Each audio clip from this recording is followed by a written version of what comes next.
참 예수님 사랑합니다.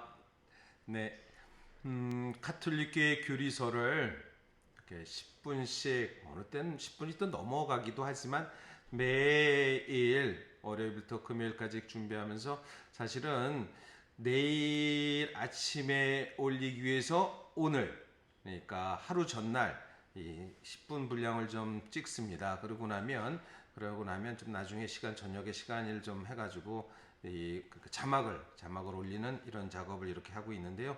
여러분들이 제가 하는 것은 우리 교리에 대한 지식을 더 풍부히, 교리라는 것은 주님과의 만남의 시간입니다. 더 깊이 있게 어떻게 만나는가, 우리의 주님은 살아계신 우리 주님 예수 그리스도를 어떻게 만나는가라는 그것을 이렇게 하는 건데, 오늘은 이제 여러분과 함께 105항부터 108항 가톨릭 교회 교리서 105항부터 108항까지 이렇게 함께 공부하도록 하겠습니다. 지금은 성경에 대한 얘기입니다. 성경의 영감과 진리, 성령의 영감 그러니까 영감, 마누라 이런 영감은 아니고요.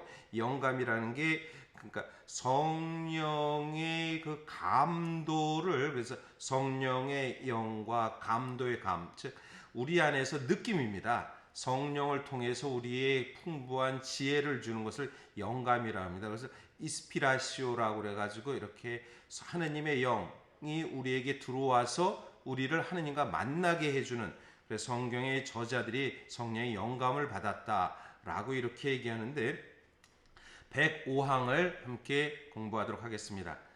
하느님께서는 성경의 저자이십니다. 하느님의 계시는 성령의 감도로 성경에 글로 담겨지고 표현되어 보존된 것입니다.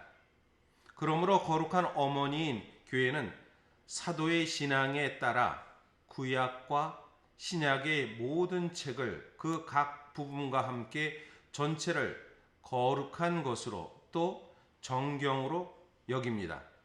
그 이유는 이 책들이 성령의 감도로 기록된 것이고 하느님께서 저자이시며 또 그렇게 교회에 전달되었기 때문입니다. 성경의 저자는 하느님이십니다 라는 이야기를 들으면, 그래 맞아, 성경은 하느님이 쓰셨어 라고 처음에는 수긍합니다. 그렇지만 성경 내용을 보다 보면 황당한 내용들이 있습니다. 왜냐하면 이것은 맞다고 생각하지만 우리 이성으로는 아니고, 또 이것은 또 마치도 장소에 대하든지 갑자기 여기에 나타났다가 이쪽에 나타났다고 얘기하기도 하고, 또 어느 때는 성경 말씀 가운데 참된 모든 것이 진리라고 말하면서도 또 아닌 것처럼 이야기하는 부분도 있고, 그런 의문점이 특별히 생기게 됩니다. 그래서 성경의 저자는 하느님이시다 라고 얘기했을 때 그 의문점은, 왜 하느님께서 진짜 쓰셨다면, 그렇다면 인간은 무엇일까 라고 생각합니다. 마치 하느님의 말씀을 누군가 속기사들이 받아서 썼다면 우리 인간은 무엇을, 성경을 통해서 우리의 역사와 특별히 하느님과 인간의 만남을 가진 이스라엘의 역사와, 그리고 또 예루살렘과 가나안 땅 이야기, 갈릴레아 이야기가 우리에게 무슨 의미가 있는가라는 겁니다. 그래서 하느님께서 직접 이렇게 쓰셨다면 그것을 이런 식으로 하면 축자 영감설, 하느님이 불러서서 받아 썼다 라고 하는 것은, 사실 우리 가톨릭 교회는 성경 이해에 대해서 하느님께서 우리에게 불러서, 마치 우리는 로봇처럼 그대로 받아 써서 성경을 한 것은 아니다라고 합니다. 그래서 그러면 하느님의 성경의 저자는 하느님이시다라는 그 말은 무슨 얘기냐면, 바로 성경은 하느님께서 인간을 초대해서 그것을 특별한 은혜를 받은 사람들이 하느님의 역사를 성령의 감도라고 말하는 거죠. 그래서 인스피라치오 해가지고, 이게 뭐냐면 우리 안에서 뭔가 영이 우리 안에게 어디로 들어온다, 그래서 스피릿, 영이 그 안에서 함께 들어온다라는 것을 얘기합니다. 그래서 성령의 영감을 받아서 이렇게 쓴 것이다 라고 이렇게 말하는 것입니다. 그래서 하느님은 성경의 원저자이시고 그것을 필사한 보조 저자들은 성경을 이렇게 성경 기자라고 말하는데요. 성경 기자들은 보조를 영을 받아서 그 안에서 성경은 이렇게 쓰여졌다. 그러면 106항에 하느님께서는 성경의 인간 저자들에게 영감을 주셨다. 성경의 인간 저자들의 영감을 주셨다. 바로 여기에 하느님께서 저자이면서도 영을 불러일으켜서 인간을 통해서 성경을 저술하는 데에 하느님께서는 인간을 선택하시고 자기의 능력과 역량을 이용하는 사람들을 활용하십니다. 하느님께서 몸소 그들 안에 그들을 통하여 활동하시어 하느님께서 원하시는 모든 것을 또 원하시는 것만을 그들이 참 저자로서 기록하여 전달하도록 하셨습니다. 그렇습니다. 우리에게 하느님께서 선택한 사람들을 통해서 그것을 하느님의 올바른 전달을 할 수 있도록 그 상황과 그 이해를 갖고 각 자신들이 성경 저자들은 자신들이 처한 위치에서 하나님의 영감을 받아서 기록을 하게 됩니다. 그래서 성경은 구약과 신약으로 나와서 구약은 우리 가톨릭 교회에서 46권이고 신약은 27권이다. 4627. 그래서 천국에 가는 전화번호는 76에 4627이다. 거기에 032 붙여야 됩니다. 저희는 인천이니까요. 그래서 76에 4627이다.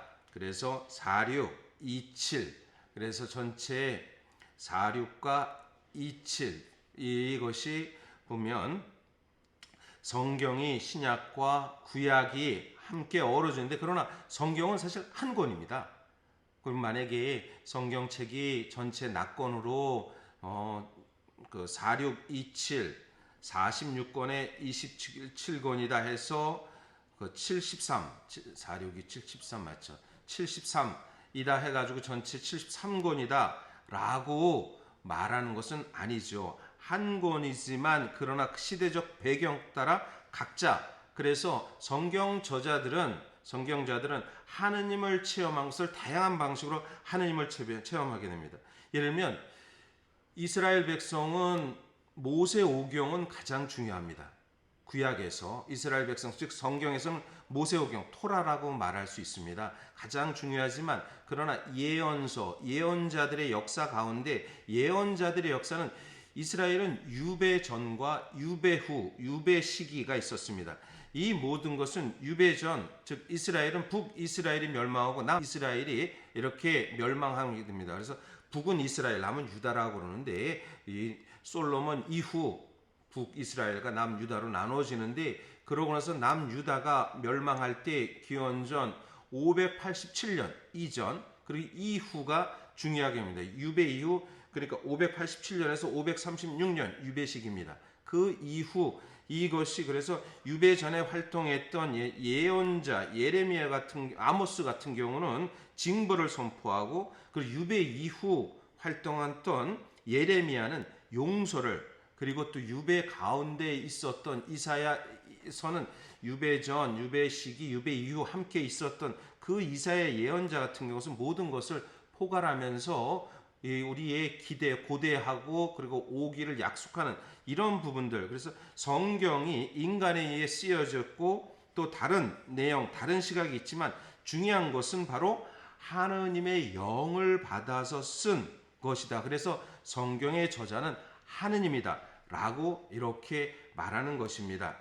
그래서 우리는 이처럼 영감받은 책들이 진리를 가르칩니다. 영감받은 저자들 또는 성경 저자들이 고백하는 모든 것은 성령께서 주장하신 것으로 여겨야 합니다. 따라서 성경은 하느님께서 우리의 구원을 위해 성경에 기록되기를 원하신 진리를 확고하고 성실하게 그르침 없이 가르친다고 고백해야 하는 것입니다. 성경의 하느님의 말씀, 우리의 구원을 위해서 진리를 확고하고 그것을 우리에게 끊임없이 가르칩니다. 그러나 그리스도교 신앙은 경전의 종교는 아닙니다. 그리스도교는 하느님 말씀의 종교입니다. 그 말씀은 글로 된 무언의 말이 아닌 사람이 되시어 살아계신 말씀입니다. 성경에 기록된 말씀들이 죽은 문자로 머물지 않으려면 살아계신 하느님의 말씀이신 그리스도께서 성령을 통해 성경을 깨닫도록 우리 마음을 열어 주셔야 합니다. 우리 보면 성경이 우리 그런 얘기해요. 구약 성경은 어떤 때 분노하고 어떤 때 아주 냉혹한 하느님의 모습, 신약은 자비. 그래서 구약은 우리가 좀 멀리 있다. 결코 그러지 않습니다. 구약 성경은 사실 하느님의 자비의 모습을 드러나는 모습이 참 많이 있다는 걸 찾습니다. 그래서 우리가 또 경전의 종교다라는 것이 아니다라는 것은 왜냐하면 우리 보면 이 성경에 나온 모든 것에 대한 글귀에 대한 부분이 아니라 살아계신 하느님의 말씀, 즉 사랑이 그 안에서 드러난다. 그래서 성경은 예수 그리스도의 말씀이 살아 있음을 다시 한번 기억한다. 그래서 성경의 영감과 진리는 하느님의 책이며 하느님의 말씀이 기록된 것이고 그 진리는 살아 있음을 다시 한번 새긴다는 것을 이렇게 기억했으면 좋겠습니다. 오늘도 행복한 하루가 되시기를 바라겠습니다.